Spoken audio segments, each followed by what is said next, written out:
learn today. The 3 mistakes that are actually affecting your top speed. You are tight, not fast. Have you ever been like you've been there in the gym, you have a PR in the squat, PR bro, doing deadlifts, and you're like, I got it, bro. This season's gonna be my year, bro. So because actually you lifted heavy, it doesn't translate into speed. And this is something I struggled with for a while. Cause I'm like, yo bro, I'm the strongest guy here, man. I'm freaking squatting like what? On a leg press machine, bro. I can do like 310 pounds, bro, with one leg. You're playing me, bro. Stop playing me, bro. One leg, bro. 6 fast action, one leg, bro. Of course it doesn't lift, man. That's 310 pounds or something like that. So man, of course I'm not that strong. But I will feel that and I'm like, yeah man, I'm gonna kill it.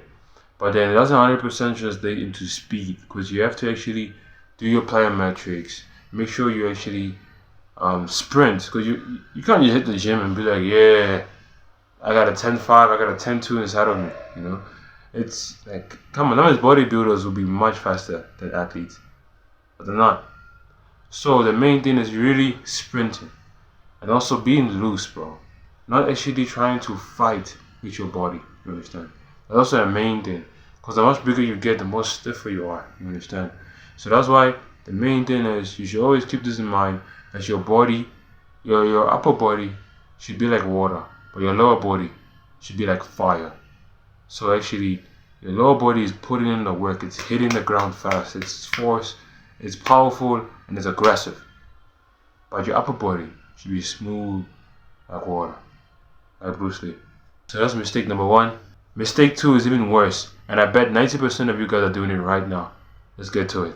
You're stepping over, not driving through. Like, have you ever felt it when like you had a powerful step? Let's say you're doing 50s or 60s, a speed session. You had a powerful step and you really like powerful that day. When you actually feel powerful, you feel good. You feel like you can actually attack. You feel like you actually got it, bro. That's one of the good days, right? However, that's the thing. That's where you wanna be. Or if we're actually stepping over, we're like we just basically walk out of the blocks. Like I mentioned in my other video up here, where like you just walk out of the blocks, man. That's gonna destroy your top speed, because it's gonna take you much longer to actually get into a top speed. And think about this: if you're doing 100 meters, man, it's 100 meters. It doesn't adjust according to you running. It's not like, oh man, Paul had a bad first step, bro. Let me just extend.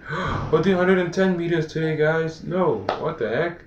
It's 100 meters. So you gotta make sure, hey man, the 100-meter line is not gonna change, but I gotta change. You understand? That's what you should actually have with the mindset. Because you gotta like punch the ground and come back quick, and punch the ground and come back quick. With your feet, not your hands. I hope you get it. Don't be like, how you running? You see, so it's about actually like producing a much force as a boxer with your legs on the ground, and then your upper body, like I mentioned in the first tip, like water. Mistake 3 is even dangerous because you think you're training hard, but you're wasting reps. This is something actually like, it's really personal to me, because I think like once I actually got injured last year, then I couldn't run like full, or like I didn't even know what full speed was, because it's been a while. So I'll be going and I'll be like, oh, it's full speed, but like my body, that's like 70, bro. Like what I could do in my neural capacity, that was like 70%. But then since I was injured, your body's like, okay, you can't. Relax, Paul, be conservative. So it's really like I would say like it's really like it hits deep, if I could say that. Yeah. So guys, the main thing with sprinting is that jogging and sprinting are 2 different things. If you're doing like a session, right, and like they tell you to do 90%, do it 90%, not 81, not 82, not 82, not 89. 90%, because if you do it at like 81, bro, you're not gonna get the same changes like in your neural, like you could say neuroplasticity, but like it changes, like your neurons basically change, bro, because it's like this guy's putting in the work, I gotta change, bro, and it gets stronger, you understand, and you can actually react much quicker.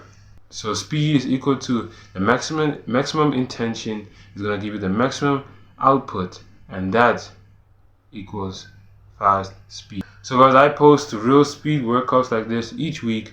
So if you're actually interested, then check out in the description the program that I actually put out there with all of the solutions to these mistakes. And guys, don't forget to subscribe, hit the like button. Let's strive to achieve your goal self.